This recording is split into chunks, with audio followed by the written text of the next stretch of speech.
And as temperatures rises, glaciers are shrinking, not only in the north and south poles. China's Tibetan Plateau is one of the world's ice storehouses and is also under threat by global warming. And scientists from 5 countries conducted a joint expedition to drill ice cores there in September and October to assess the retreat of its glaciers. Our reporter Lin Nan joined them to bring us this series. Ice, pure and crystal. It's more complicated than it appears. Sealing impurities such as dust, ash, pollen, air bubbles, and radioactive substances is an important carrier of climate records for science research. A team of glaciologists came to Gulia Glacier in Tibetan Plateau with a mission. Plants are enormously big, almost 800 meters total, 4 ice cores. The dream is to get very old ice, up to probably half a billion years old. The Tibetan Plateau has been heavily affected by climate change.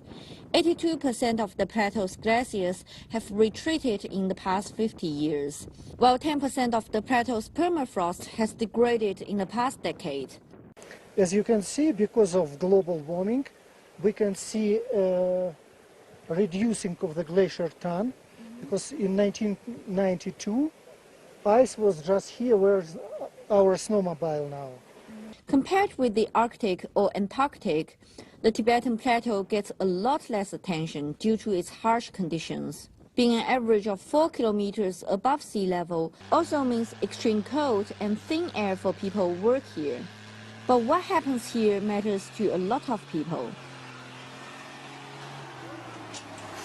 Unlike the ice in the North Pole and South Pole, the fate of these ice affects a lot of people. This area is known as Asia's water tower because it's the source of 10 of the continent's biggest rivers. About 1.5 billion people in 12 countries live in the basins of those rivers. The base camp is located at an altitude of 5,700 meters above sea level. The journey ahead is tough, but team members are determined to fulfill the task and find more evidence of climate change in this area.